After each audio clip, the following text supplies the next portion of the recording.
ప్రత్యేక వందనాలు. ప్రత్యేకంగా నూతన వధువులకు వందనాలు. ఉన్నారా? పాప మాకేదో పని పడినట్టుంటుంది.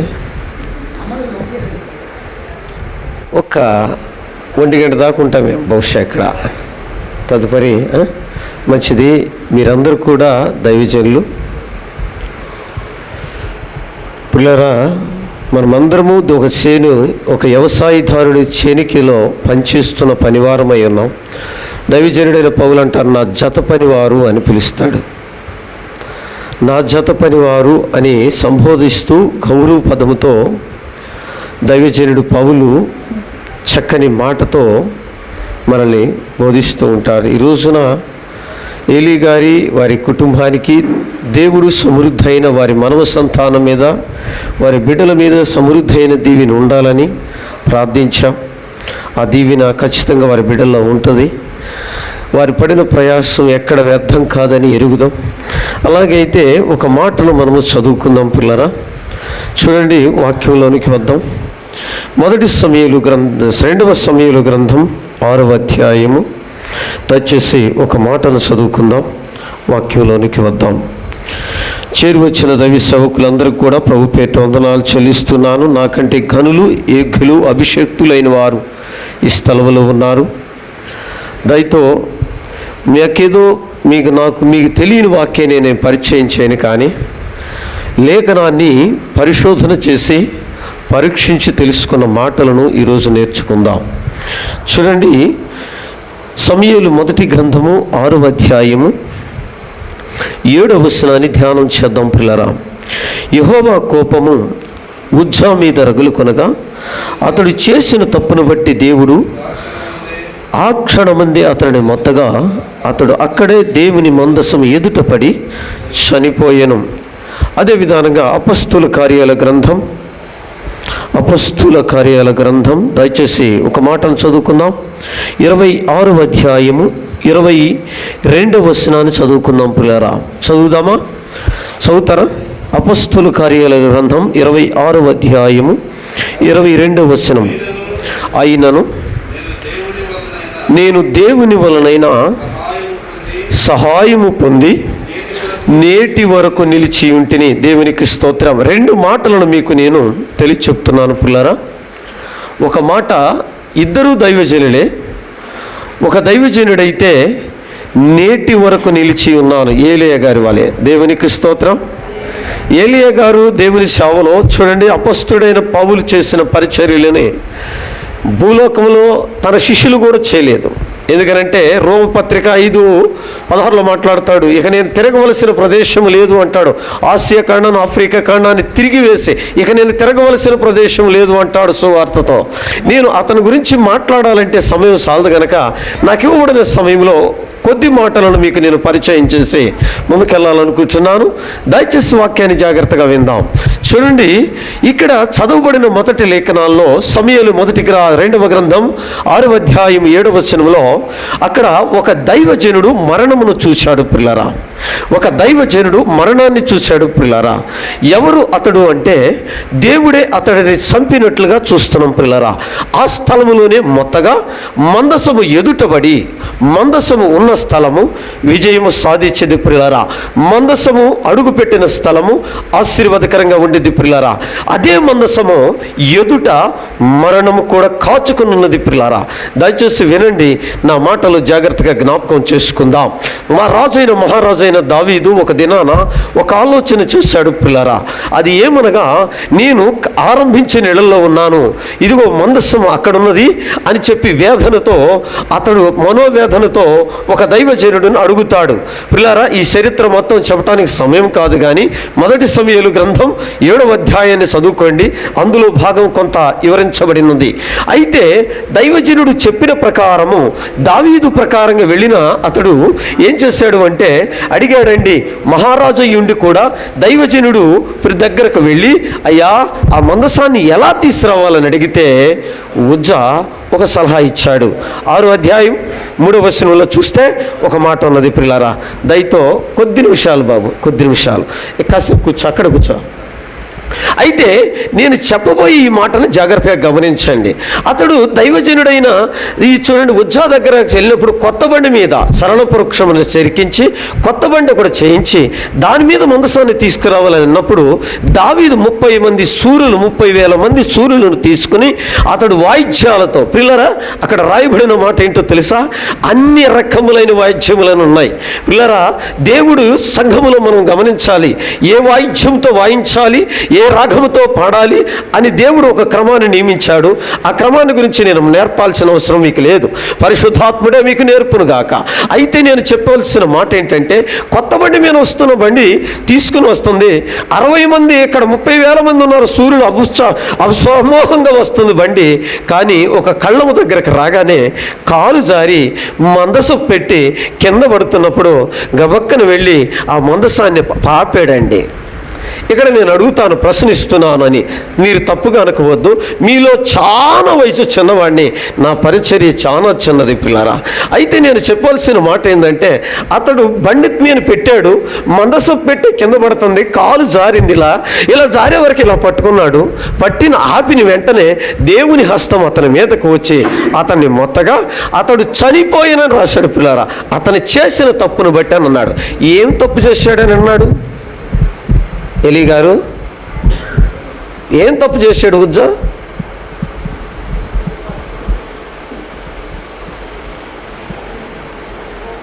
ఏ తప్పును బట్టి అతన్ని చంపాడండి? నేను అడుగుతున్నాను మిమ్మల్ని. ఎందుకు మరణము అర్ధాంతరముల సేవకులకి అకస్మాత్తుగా వస్తుంది? ఎలీ గారు అంటూ మంచి పాట కూడా పాడాడు. చెప్పండి సార్.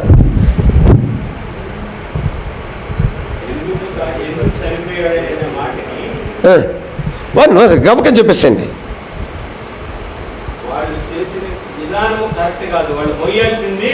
ఎస్, ఖచ్చితంగా దేవునికి స్తోత్రం, మంచిది. వాళ్ళు పిల్లలు గమనించండి, చక్కని మాటలు పాయింట్ను పట్టుకున్నారు. అదేమో నేను కూడా చెప్పాల్సింది, జాగ్రత్తగా వినండి. యాజకులు మొయ్యవలసిన మందసాన్ని వేసి మంచి వస్త్రాలు వేసుకుని ఎద్దుల బండి అమ్మట నైస్గా వస్తున్నారు. నేను ఈనాడు కూడా బైబిల్ తీసుకుని వాక్యాన్ని బోధించవలసిన సేవకులు కంప్యూటర్ను తీసుకుని బలిపీఠం మీదకి వస్తున్నారు. అటువంటి సేవకుల్ని మీ సంఘాల్లోకి తీసుకురావద్దు. నా బైబిల్ సెలవిస్తుంది, పరిశుద్ధ గ్రంథము లేని వచ్చి శుభమని చెప్పువాడిని మీ ఇంట చేర్చుకొనవద్దు అన్నాడు పిల్లరా. ఈరోజు దేవుని వాక్యాన్ని బోధించాలంటే సేవకుల్లో మొయ్యవలసిన సేవకులు మాత్రమే మొయ్యవలసిన మందసము ఉజ్జా కొత్త రూలు పెట్టాడండి. దేవుడు సేవకుడు దేనికి నియమించాడు నిన్ను? నా ప్రభువునందు ప్రియులారా. అందుకని ఇర్మియా గ్రంథం చూడండి 3వ అధ్యాయం 15వ వచనంలో చక్కగా రాయబడుతున్న మాట ఏంటి? సంఘములో సేవకుడిని దేనికి నియమించాడు దేవుడు? చూడండి ఏమంటున్నాడు, విందాం, చూద్దాం. 3వ అధ్యాయం ఇర్మియా గ్రంథం 15వ వచనాలు చదువుతాం పిల్లరా. 15వ వచనాలు చదువుదాం. చూడండి ఒక వాక్యాన్ని అక్కడ ఏమంటున్నాడు, జాగ్రత్తగా వినండి, చదువుదామా? ఇర్మియా గ్రంథం 3వ అధ్యాయం 15వ వచనం పిల్లరా. నాకు ఇష్టమైన కాపరులను నేను మీకు నియమించను. నాగండయ్యా, ఎవరి కోసం నియమించాడో తెలుసా నిన్ను? నేను పాస్తున్నాని చెప్పుకునే దానికంటే కూడా నువ్వు ఎవరి కోసం నియమింపబడ్డావో తెలుసా? నువ్వు ఎవరి కోసము నియమించబడి ఎవరి కోసము ఈ లోకములోనికి ప్రభు నిన్ను ప్రత్యేకపరిచాడో తెలుసా? మనల్ని మనం ఆత్మ పరిశీలన చేసుకోవాలి.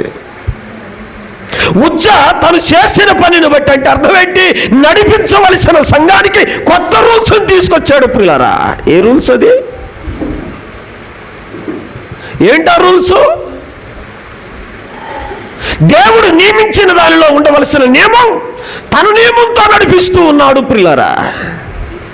అందుకనే దైవజనుడైన పౌలు అంటాడు పిల్లరా, వారు దేవుని నీతిని ఎరగక తమ స్వనీతిని పూనుకున్న. రోమపత్రిక 3వ అధ్యాయం 10వ అధ్యాయం 3వ వచనంలో రాస్తాడు పిల్లరా, వారు దేవుని నీతిని ఎరగక తమ స్వనీతి చేత నడిపించబడుతున్నారు అని. ఏ నీతి అండి? ఇదే దేవుడి నీతి అని చెప్పుకున్నవారండి రోమ సంఘం. బిడ్డలారా, ఈరోజు దైవజనులారా, మిమ్మల్ని హెచ్చరిస్తున్నాను, దేవుడు నియమించిన క్రమమే సంఘములో ఉండాలి.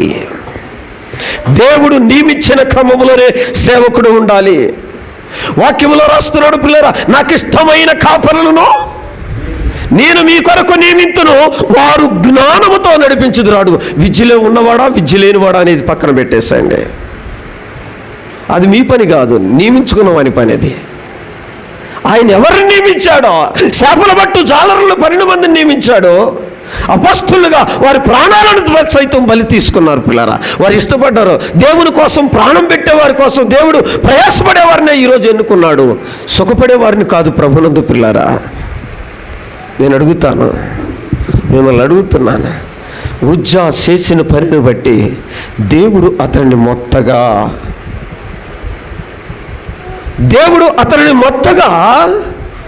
అతడు పడి ఎక్కడ చనిపోయాడు? మందసము ఎదుటే చనిపోయాడు పిల్లరా. మీరు అనుకోవచ్చు, దేవుడు శానాన్ని ఇస్తాడో, దేవుడిని గణపరుస్తున్నాడు, వాయిద్యాలు వినబడుతున్నాయి, గొప్పగా 30,000 మందిని తీసుకొచ్చాడు రాజు, అయ్యో నాట్యం వస్తున్నారు. ఇవేమి కుదరదు పిల్లరా. దేవుడికి చేయవలసిన కార్యము దేవుడు నియమించిన దానిలోనే ఉండాలని ఉద్దేశం నీకు ఉండాలి. ఇక్కడ ఏమంటున్నాడు? ఇర్మియా గ్రంథం 3వ అధ్యాయం 15-16 వచనాలు చదివితే సేవకుడా నువ్వు ఎలాగుండావో చెప్పమంటాడు పిల్లలు. చదవడం వచ్చినాను కొంచెం చూడండి, మాటలు చూడండి పిల్లరా, చక్కని మాటలు. నాకు ఇష్టమైన కాపరులను నేను మీకు నియమింతును, వారికి జ్ఞానము. పిల్లరా, వెర్రివారు, లోకములో ఉన్న వెర్రివారిని ఏర్పరచుకున్న దేవుడు తన జ్ఞానముతో నింపుతాడు పిల్లరా, తన జ్ఞానముతో నింపుతాడు పిల్లరా, తన జ్ఞానముతో నింపుతాడు పిల్లరా. ఎలాగా? నేను మిమ్మల్ని అడుగుతున్నాను పిల్లరా. దేవుని వాక్యం రాయబడుతుంది, దేవుని మాటలు రాయబడుతున్నాయి పిల్లరా. ఒక నిండు సభలోకి వెళ్ళాం పిల్లరా. అందరు కోట్లు, అతను ఒక VIP చనిపోయాడు, మరణం మీద మాట్లాడటానికి నన్ను నియమించారు, నన్ను పిలిచారు, వెళ్ళాను. వచ్చిన సేవకుల్లో సుమారుగా అందులో వచ్చిన వారిలో ఎక్కువ % బిల్ గేట్స్ మంచి చదువులో ఉన్నారు, ఎడ్యుకేషన్ పర్సన్సే ఉన్నారు. కానీ పిల్లరా గమనించండి, అందులో ఒకళ్ళు వేస్తున్నాడు, ఇక్కడికి వాక్యం చెప్పడం వచ్చిన పాస్టర్ గారు కోట్ ఏదని అడిగాడండి.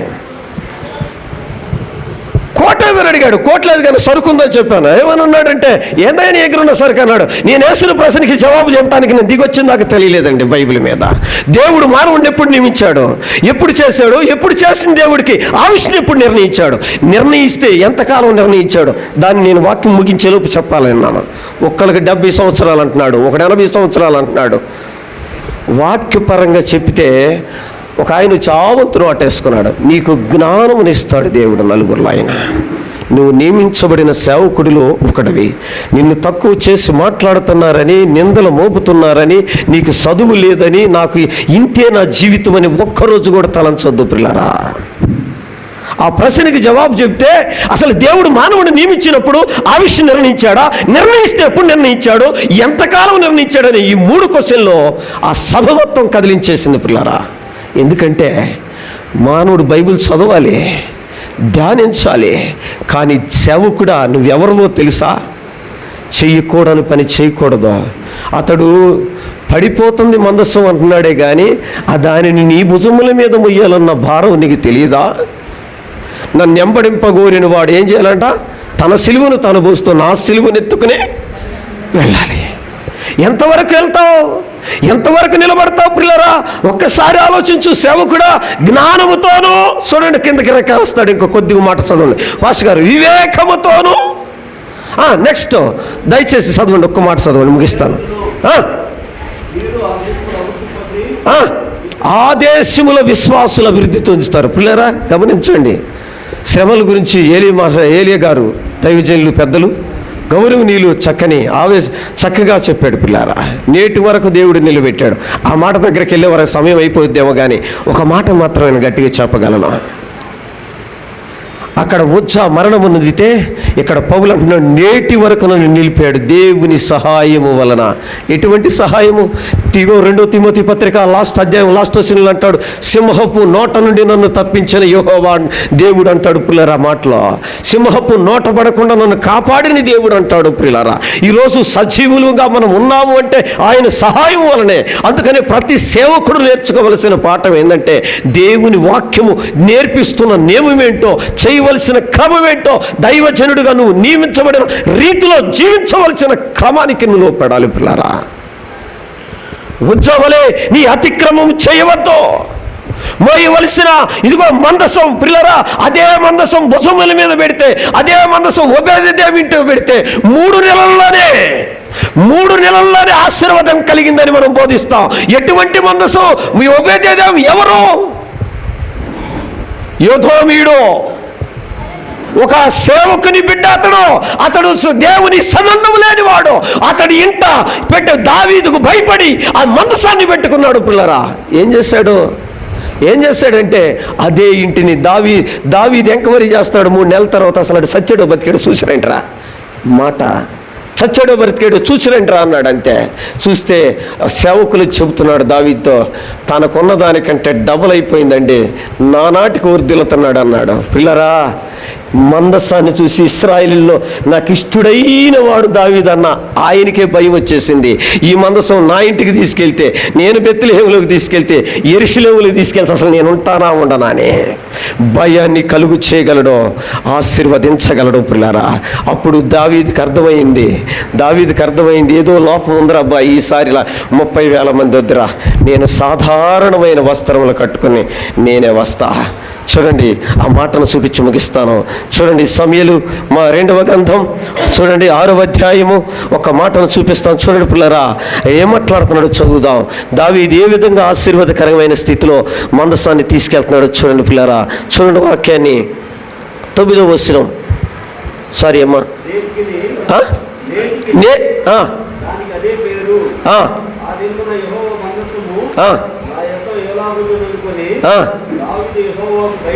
యెహోవాకు భయపడి. ఎవరికి భయపడ్డాడు? దేనికి భయపడ్డాడు?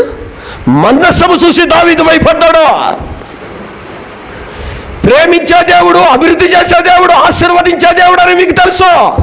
ఆయన కోపిస్తే, ఆయన నియమాన్ని అధిగమిస్తే, ఆయనకి ఇష్టానుసారంగా బ్రతికేవారిగా ఉంటే దేవుడు హెచ్చరించగా మారడని వాక్యం సెలవిస్తుంది. పిల్లారా, మిమ్మల్ని ప్రేమించే చెబుతున్నాను. కింద వచనంలో ఒక మాట రాస్తాడు. పిల్లారా చూడండి, 13వ వచనం చదువుదాం. చూడండి, ఇక్కడ ఏమంటాడు? ఎట్లనగా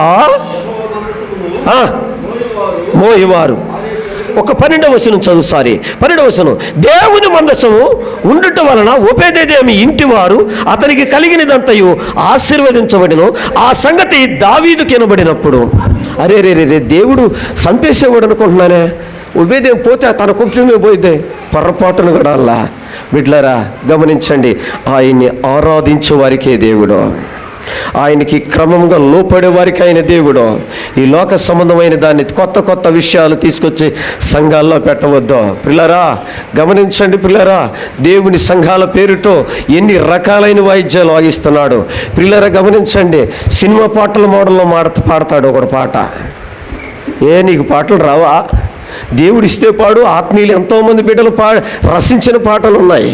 మండుచున్న సంగములను ప్రభు కొరకై కట్టేదా, కోట్లాది ఆత్మలను సిలువ చెంత చేర్చేదా. మండుచున్న సంగములను ప్రభు కొరకై కట్టేదా, కోట్లాది ఆత్మలను సిలువ చెంత చేర్చేదా. దిక్కులేని వారికి ఆదరణగా నిలిచెదా, దిక్కులేని వారికి ఆదరణగా నిలిచెదా. కడవరకు నీ ప్రేమను లోకమంత సాటెదా, కడవరకు నీ ప్రేమను లోకమంత సాటెదా. ఆశలన్నీ నీ మీదనే తీర్చవా ప్రభు. హల్లెలూయా. చూడండి, ఇక్కడ ఆ మందసము తీసుకొస్తే కింద రాస్తాడు. కింద లైన్ చదువుతూ మాస్టర్ అయ్యారు ఒక మాట చదువు కిందకి. 12వ వచనం 3వ లైన్ చదవండి. ఆ సంగతి దావీదుకి వినబడినప్పుడు దావీదు పోయి దేవుడు మందసం ఒబేదెదోము ఇంట్లో నుండి పూర్వం ఉత్సవంతో, పూర్వం అంటే పూర్వకాలములు యాజకులు ఎలాగ నడుచుకున్నారో పిల్లరా. అందుకనే దైవజనుడైన పౌలు అంటాడు, సంఘాల్లో పేతురు మాట్లాడుతూ అంటాడు, అపస్తుల బోధ ఎందునో సహవాసమందునో రొట్టె విరుచుట యందునో ప్రార్థన యందునో ఎడతెగని వారమై ఉండాలి. అందుకని దైవజనుడైన పౌలు అంటాడు, ఎఫెసీ సంఘానికి 2:24 మాట్లాడతాడు, ప్రియులారా, పూర్వం ప్రవక్తలు అపస్తులు మొదటి, ఇది ముఖ్యమైన రాయి, మూలరాయి క్రీస్తయ్యి ఉండగా అపస్తులు ప్రవక్తలు ఆ పునాదుల మీద కట్టబడిన వారని రాయబడి ఉంటుంది. ప్రియులారా, ఏ పునాది మీద నీ సంఘాన్ని కట్టావు, ఏ పునాది మీద నువ్వు కట్టబడి ముందుకు కొనసాగుతున్నావు ఒకసారి ఆలోచించు. అప్పుడు పూర్వపు, చూడండి ఆ మాట ఎంత చక్కగా రాశాడు, ఆ మాట చదవండి, ఒకసారి చదవండి. పూర్వపు విధానములో మందసమును తీసుకుని, పూర్వపు విధానములో మందసమును తీసుకుని, చూడండి పిల్లరా గమనించండి. ఇప్పుడు ఎక్కడండి? ఒబిదేవి ఇంటిలో నుండి ఉత్సవముతో తీసుకుని వచ్చాను. మోయవారు 6 అడుగులు సాగుచుండగా ఒక ఎద్దును వధించిరి. ఆగండి, ఏ బలిది? ఎద్దును వధించరి అన్నాడు పిల్లరా. అందుకని చక్కని మాట మాట్లాడతాడు పిల్లరా. చూడండి 14వ అధ్యాయం హోషేయ గ్రంథంలో, ఇదిగో మా ఎద్దులకు బదులుగా మా పెదవులను మీకు అర్పిస్తున్నామయ్యా, స్తుతి చెల్లిస్తూ ముందుకు కొనసాగవలసిన మందసం ఆర్భాటంతో తీసుకొస్తానంట, అన్ని రాగాలతో తీసుకొస్తున్నాడంట. ఒరే బుద్ధి లేనోడా, ఆడు పాడుతున్నవాడు సరిగా లేనప్పుడు నువ్వు హెచ్చరించాల్సిన బాధ్యత సేవకుడిగా నీకు లేదా అని మొత్తాడు. సేవకుడిగా నీకు లేదా అని మొత్తాడు. ఇదిగో చూడండి, మోషేని దేవుడు నియమించాడు. నేను ముగిచ్చేస్తున్నాను, దయచేసి వినండి. మోషేని దేవుడు నిలబెట్టాడు, పిలిచాడు. కానీ వెళుచుండగా మరణము అతన్ని ఆవరించుటకు చూచినప్పుడు తన భార్య ఏం చేసిందో తెలుసు మనకే. ఆయన్ని ఎందుకు సంపదూచాడు యెహోవా? సేవకుడు కదా, ఆయన కర్ర సాపిత అద్భుతాలు జరిగినాయి. ఆయన ప్రార్థిస్తే ఎర్ర సముద్రం పాయలైంది. దేవుడు మోషేనే సంపదూశాడు పిల్లారా. ఎందుకనగా మరణము అతన్ని ఆవరించినప్పుడు తన భార్య తన బిడ్డలు ఇద్దరికి సున్నతి చేసినట్లుగా చూస్తాం. దేవుడు సంఘములో ఉన్న సేవకుల బిడ్డల కుటుంబాలను కూడా జాగ్రత్తగా చూస్తాడు పిల్లారా. నా బిడ్డ ఒక రోజు పొరపాటున చెప్పులు వేసుకుని బలిపేటం ఎక్కి పాట పాడుతుంటే ఒకటే మాట అన్నాను, అమ్మా నువ్వు పాట పాడేవు బాగానుంది, కానీ నీ ప్రవర్తన బట్టి నన్ను చంపుతాడు దేవుడు. ఎందుకన్నానా అందే, నువ్వు చెప్పులు వేసుకుని ఎక్కుతున్నావు, అందరు గౌరవిస్తున్నారు సేవకుడు అని, సేవకురాలు అని, సేవకుడు బిడ్డలు అని చెప్పేశాడు పిల్లారా. ఈ మాటలను చాలా జాగ్రత్తగా ఆలకించండి. నేటి వరకు నిలిచి ఉన్నాడు ఈరోజు ఏలియా గారు. ఇది ఎలా నిల్చున్నారో లాస్ట్ మాట చూపించి ముగించుతానండి. తిమోతి రాసిన పత్రిక ఒక్క మాట చూడండి, దయతో ఏమనుకోకండి, దయతో క్షమించాలి. మా అధ్యక్షుల వారిని కూడా క్షమించమని అడుగుతున్నాను. ఒక్క మాటను చూడండి, 2వ తిమోతి రాసిన పత్రిక ఒక్క మాట చూపిస్తాను పిల్లారా. సింహపు నోట నుండి నన్ను తప్పించిన దేవుడు అంటాడు పిల్లారా. ఈరోజు ఈ ఆయుష్నిచ్చి ఏలీ గారికి చక్కని మాటనిచ్చాడు. చూడండి 2వ తిమోతి రాసిన పత్రిక 4వ అధ్యాయము 17వ వచనాన్ని చదువుదాం. ఒక్కసారి అందరూ తీసుకుందాం ప్రియులారా. అయితే చూడండి ఆ మాటను చూడండి, నా ద్వారా సువార్త, అందరం చెప్పాలి, సేవకులందరూ కూడా చెప్పాలి ఈ మాట.